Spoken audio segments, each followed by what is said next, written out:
Good morning. Thank you for joining me today.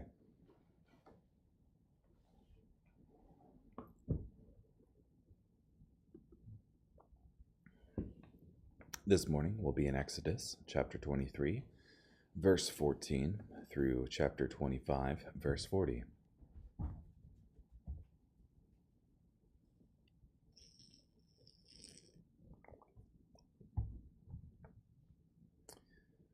"3 times in the year you must make a pilgrim feast to me.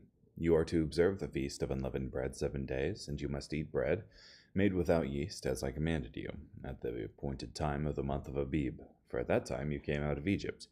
No one may appear before me empty-handed. You are also to observe the feast of harvest, the first fruits of your labor that you have sown in the field, and the feast of ingathering at the end of the year, when you have gathered in your harvest out of the field. At 3 times in the year all your males will appear before the Lord God. You must not offer the blood of my sacrifice with bread containing yeast. The fat of my festal sacrifice must not remain until morning. The first of the firstfruits of your soil you must bring to the house of the Lord your God. You must not cook a young goat in its mother's milk. I am going to send an angel before you to protect you as you journey, and to bring you into the place that I've prepared. Take heed because of him, and obey his voice. Do not rebel against him, for he will not pardon your transgressions, for my name is in him. But if you diligently obey him and do all that I command, then I will be an enemy to your enemies, and I will be an adversary to your adversaries. For my angel will go before you, and bring you to the Amorites, the Hittites, the Perizzites, the Canaanites, the Hivites, and the Jebusites, and I will destroy them completely. You must not bow down to their gods. You must not serve them or do according to their practices. Instead, you must completely overthrow them and smash their standing stones to pieces. You must serve the Lord your God, and he will bless your bread and your water, and I will remove sickness from your midst. No woman will miscarry her young or be barren in your land. I will fulfill the number of your days. I will send my terror before you, and I will destroy all the people whom you encounter. I will make all your enemies turn their backs to you. I will send hornets before you that will drive out the Hivite, the Canaanite, and the Hittite before you. I will not drive them out before you in 1 year, lest the land become desolate and the wild animals multiply against you. Little by little I will drive them out before you, until you become fruitful and inherit the land. I will set your boundaries from the Red Sea to the Sea of the Philistines, and from the desert to the river. For I will deliver the inhabitants of the land into your hand, and you will drive them out before you. You must make no covenant with them or with their gods. They must not live in your land, lest they make you sin against me. For if you serve their gods, it will surely be a snare to you." But to Moses the Lord said, "Come up to the Lord, you and Aaron, Nadab and Abihu, and 70 of the elders of Israel, and worship from a distance. Moses alone may come near the Lord, but the others must not come near, nor may the people go up with him." Moses came and told the people all the Lord's words and all the decisions. All the people answered together, "We are willing to do all the words that the Lord has said." And Moses wrote down all the words of the Lord. Early in the morning he built an altar at the foot of the mountain and arranged 12 standing stones, according to the 12 tribes of Israel.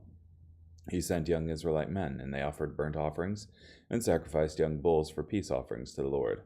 Moses took half of the blood and put it in bowls, and half of the blood he splashed on the altar. He took the book of the covenant, read it aloud to the people, and they said, "We are willing to do and obey all that the Lord has spoken." So Moses took the blood and splashed it on the people and said, "This is the blood of the covenant that the Lord has made with you in accordance with all these words." Moses and Aaron, Nadab and Abihu, and the 70 elders of Israel went up, and they saw the God of Israel. Under his feet there was something like a pavement made of sapphire, clear like the sky itself. But he did not lay a hand on the leaders of the Israelites. So they saw God, and they ate and they drank. The Lord said to Moses, "Come up to me to the mountains and remain there, and I will give you the stone tablets with the law and the commandments that I have written, so that you may teach them." So Moses set out with Joshua his attendant, and Moses went up to the mountain of God. He told the elders, "Wait for us in this place until we return to you. Here are Aaron and Hur with you. Whoever has any matter of dispute can approach them." Moses went up the mountain, and the cloud covered the mountain. The glory of the Lord resided on Mount Sinai, and the cloud covered it for 6 days. On the 7th day he called to Moses from within the cloud. Now the appearance of the glory of the Lord was like a devouring fire on the top of the mountain in plain view of the people. Moses went into the cloud when he went up to the mountain, and Moses was on the mountain 40 days and 40 nights. The Lord spoke to Moses, "Tell the Israelites to take an offering for me. From every person motivated by a willing heart, you are to receive my offering. This is the offering you are to accept from them: gold, silver, bronze, blue, purple, scarlet, fine linen, goat's hair, ram skins dyed red, fine leather, acacia wood, oil for the light, spices for the anointing oil and for the fragrant incense, onyx stones and other gems to be set in the ephod and in the breastpiece. Let them make for me a sanctuary, so that I may live among them, according to all that I am showing you. The pattern of the tabernacle and the pattern of all its furnishings, you must make it exactly so. They are to make an ark of acacia wood. Its length is to be 3 feet 9 inches, its width 2 feet 3 inches, and its height 2 feet 3 inches. You are to overlay it with pure gold. Both inside and outside you must overlay it, and you are to make a surrounding border of gold over it. You are to cast 4 gold rings for it, and put them on its 4 feet, with 2 rings on one side and 2 rings on the other side. You are to make poles of acacia wood, overlay them with gold, and put the poles into the rings of the sides of the ark, in order to carry the ark with them. The poles must remain in the rings of the ark, they must not be removed from it. You are to put it into the ark of the testimony that I will give to you.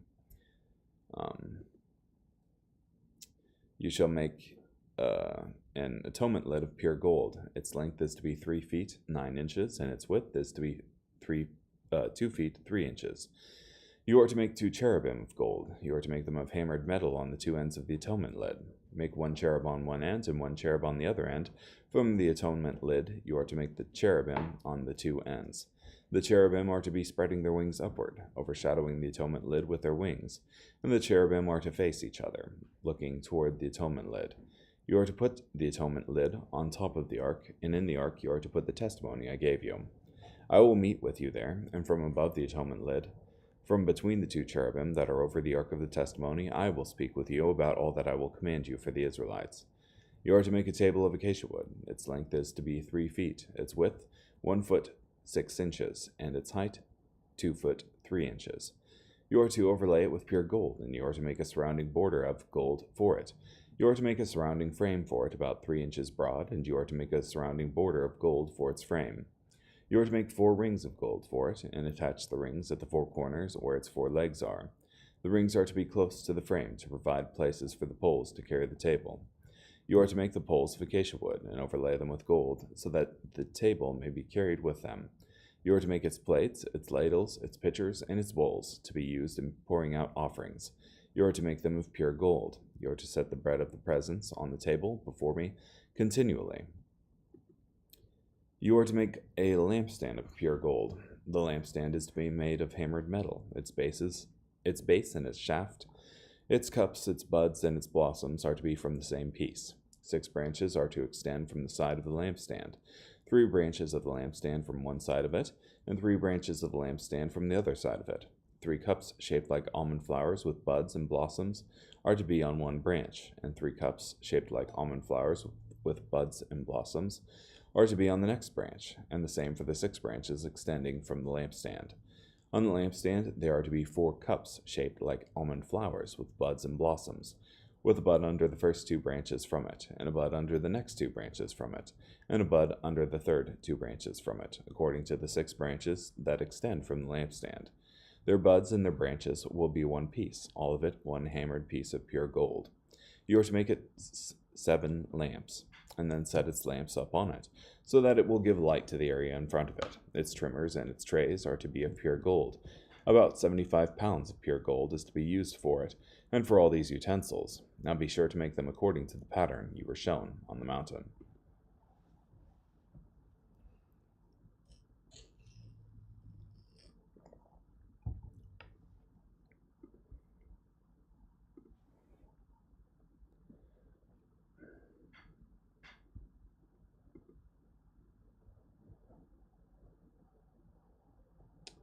So, God sets up the national feasts for Israel that they have 3 times a year.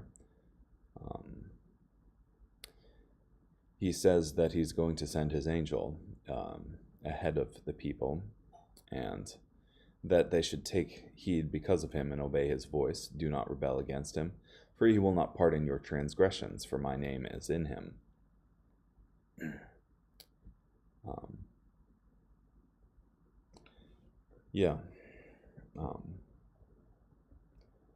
So, I think fairly strong evidence that this angel is the Lord himself, in that you also have the following verse: For my angel will go before you and bring you to the Amorites, the Hittites, the Perizzites, the Canaanites, the Hivites, and the Jebusites, and I will destroy them completely.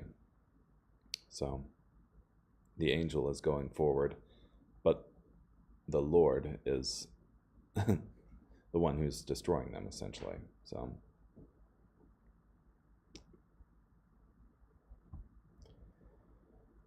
yeah, seems to indicate that they're the same.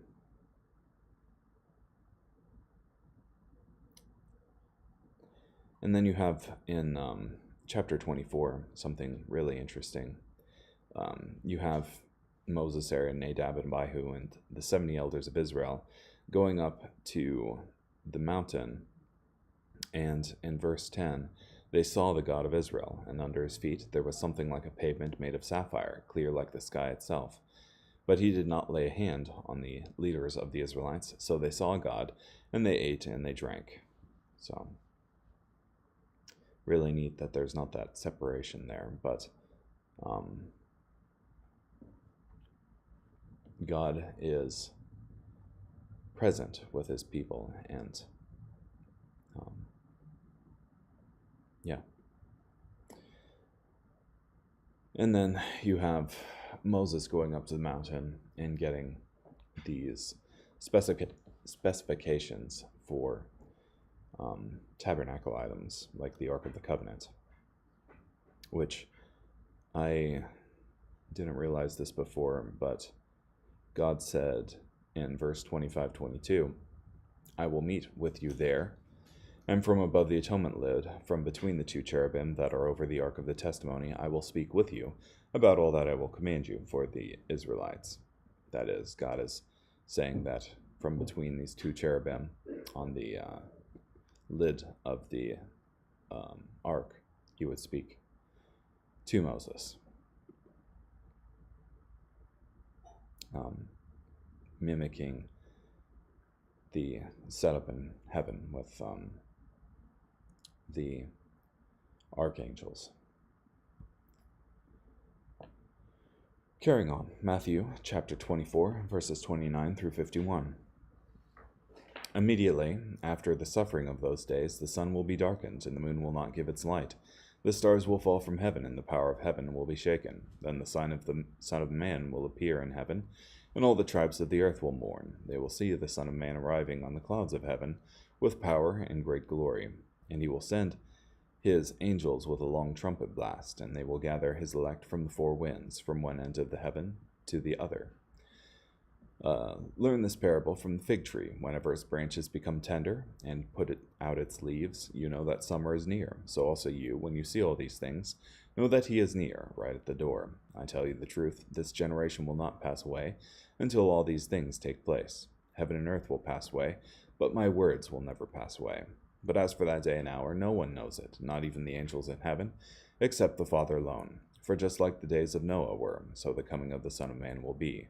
For in those days before the flood, people were eating and drinking, marrying and given in marriage, until the day Noah entered the ark. And they knew nothing until the flood came and took them all away. It will be the same at the coming of the Son of Man. Then there will be two men in the field. One will be taken and one left. There will be two women grinding grain with a mill. One will be taken and one will be left. Therefore stay alert, because you do not know on what day your Lord will come. But understand this, if the owner of the house had known at what time of night the thief was coming, he would have been alert and would not have let his house be broken into. Therefore you also must be ready, because the Son of Man will come at an hour when you do not expect him. Who then is the faithful and wise slave, whom the master has put in charge of his household, to give the other slaves their food at the proper time? Blessed is that slave whom the master finds at work when he comes. I tell you the truth, the master will put him in charge of all his possessions.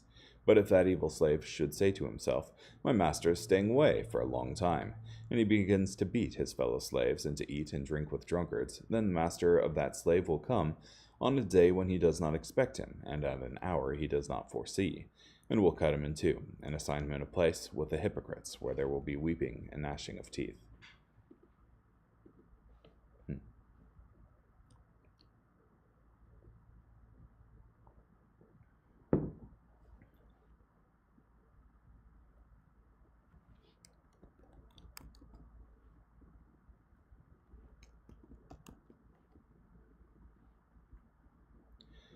Yeah, so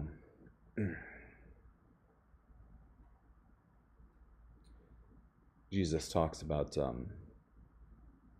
the end of the age and his return, and signs of the end of the age. But I would say that when we're looking for the signs of the end of the age, we shouldn't be doing it with fear regarding the world and the turmoil that's out there, because greater is he that's living in us than he who is living in the world. But we should take it as a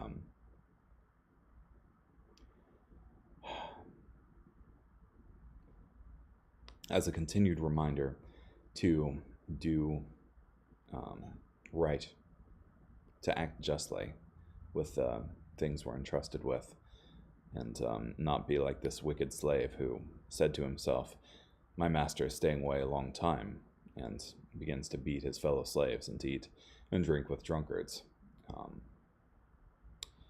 Because Jesus says rightly, the master of that slave will come on a day when he does not expect him, because he's not expecting him in general. Carrying on, Psalm 30, verses 1 through 12. I will praise you, O Lord, for you lifted me up and did not allow my enemies to gloat over me.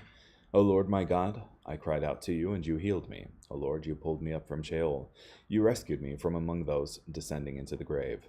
Sing to the Lord, you faithful followers of his. Give thanks to his holy name, for his anger lasts only a brief moment, and his good favor restores one's life. One may experience sorrow during the night, but joy arrives in the morning. In my self-confidence I said, I will never be upended. O Lord, in your good favor you made me secure. Then you rejected me, and I was terrified. To you, O Lord, I cried out. I begged the Lord for mercy. What profit is there in taking my life and my descending into the pit? Can the dust of the grave praise you? Can it declare your loyalty? Hear, O Lord, and have mercy on me. O Lord, deliver me. Then you turned my lament into dancing. You removed my sackcloth and covered me with joy. So now my heart will sing to you and not be silent. O Lord my God, I will always give thanks to you. And finally, Proverbs chapter 7, verses 24 through 27. So now, sons, listen to me, and pay attention to the words I speak. Do not let your heart turn aside to her ways. Do not wander into her pathways, for she has brought down many fatally wounded, and all those she has slain are many. Her house is the way to the grave, going down to the chambers of death. Regarding the adulteress. Okay, well, thank you so much for joining me today. Hope you have a great day. Bye.